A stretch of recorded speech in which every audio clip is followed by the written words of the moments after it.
დღესდღეობით უმაღლესი დონის მეცნიერებიც კი არ გამორიცხავენ პარანორმალური მოვლენების არსებობას. ისტორიას ახსოვს უამრავი შემთხვევა, როდესაც ერთი შეხედვით ყველაზე უბრალო ნივთებიც კი გაუგებრობის, სერიოზული პრობლემებისა და ხშირ შემთხვევაში მათი მფლობელების სიკვდილის მიზეზი ხდებოდა. დღეს შევეცდები მოგითხრათ ყველაზე უცნაური ნივთების მისტიური ისტორიები. 1972 წელს შესრულებული ბილ სტოუნჰემის ნახატის სახელად ხელები ეწინააღმდეგება მას ეკუთვნოდა მსახიობ ჯონ მარლის, თუმცა 2000 წელს ეს ნახატი გამოიტანეს გასაყიდად eBay-ის აუქციონზე. ანონიმურმა გამყიდველებმა თქვეს, რომ ეს სურათი მათ მიტოვებული ლუდის ქარხანასთან აღმოაჩინეს. მას შემდეგ, რაც ნახატს მფლობელი გამოუჩნდა, იგი სახლში მიიტანეს. სახლის პატრონის შვილმა დაიწყო ჩივილი, რომ ამ სურათზე არსებული ფიგურები ღამღამობით ცოცხლდებიან და ჩარჩოებიდან გადმოდიან. ამ ფაქტის დამამტკიცებელი ფოტოებიც კი არსებობს.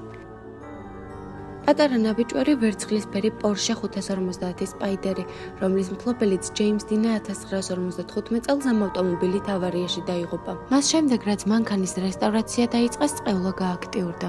ხელოსანს, რომელიც მანქანას არემონტებდა, იგი ზემოდან დაეცა და ფეხები მთლიანად გაუსრისა. ექიმი, რომელმაც შეიძინა ამ ავტომობილის ძრავი, დაიღუპა ავტოავარიაში. კიდევ ერთი ადამიანი, რომელმაც იყიდა გადაცემათა კოლოფი, ძლიერ დაშავდა ავტოავარიაში, ხოლო პატარა ნაბიჯვარის ბორბლებმა ახალი მფლობელი შეძენიდან პირველივე დღეს საავადმყოფოში გააგზავნა. რაც შეეხება სატვირთოს, რომელსაც გადაჰყავდა ეს ავტომობილი, ამობრუნდა და მისი მძღოლი გარდაიცვალა. ებრაულ ფოლკლორში დიბუკო ბოროტისულია. ითვლება, რომ ადამიანმა, რომელიც გადაურჩა ჰოლოკოსტს, მეორე მსოფლიო ომის დროს ფაშისტების მიერ ებრაელების მასობრივ გაწყვეტას, შემთხვევით გამოიძახა ეს დემონი, თუმცა მან მისი კარადაში დატყვევება შეძლო. 2001 წელს კევინ მანისმა შეიძინა ეს კარადა და მას შემდეგ ამ ადამიანს გამუდმებით კოშმარები ესიზმრებოდა, რომლებშიც ბოროტი ჯადოქარი დომინირებდა. მანისმა ეს კარადა დედას გადასცა, რომელიც იმავე დღეს ინსულტით გარდაიცვალა. ამ კარადის ბოლო მფლობელმა განაცხადა, რომ მას დემონური სიზმრები აწუხებდა და ბოლოს კანის ძალზედ უცნაური დაავადება შეეყარა.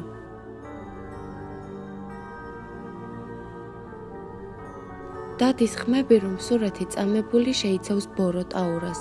ითვლება, რომ მხატვარმა, რომელმაც შექმნა ეს ნახატი, გამოიყენა საკუთარი სისხლის აღებავებთან ერთად და ნახატის დასრულების შემდეგ თავი მოიკლა. ამ ნახატის ახალი მფლობელები ჩივიან, რომ მათ სახლში ბნელი ფიგურა დაღეტიალობს.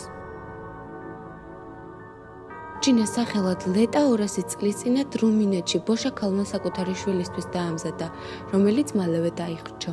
ითვლება, რომ ბიჭის სული ამ თოჯინაში ჩასახლდა და დღემდე იქ ცხოვრობს. მიუხედავად იმისა, რომ მომბედური შემთხვევები ამ თოჯინის გამო არ დაფიქსირებულა, იგი პარანორმალურ აურას ფლობს. მაგალითად, როდესაც თოჯინა გამოაქვთ ქუჩაში, მომენტალურად იწყება წვიმა. ძაღლები ვერ იტანენ მას და მუდმივად ცდილობენ, რომ თავს დაესხან, ხოლო ადამიანები მის გარშემო განიცდიან შიშს და მოწყენილობას.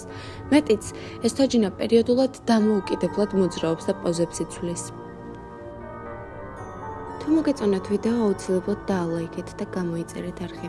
ვიდეოს ბოლოს მინდა ძალიან დიდი მადლობა მოგიხადოთ თითოეულ თქვენგანს ძალიან თბილი კომენტარებისთვის და დიდი პაუზის მიუხედავად მოთმინებისთვის.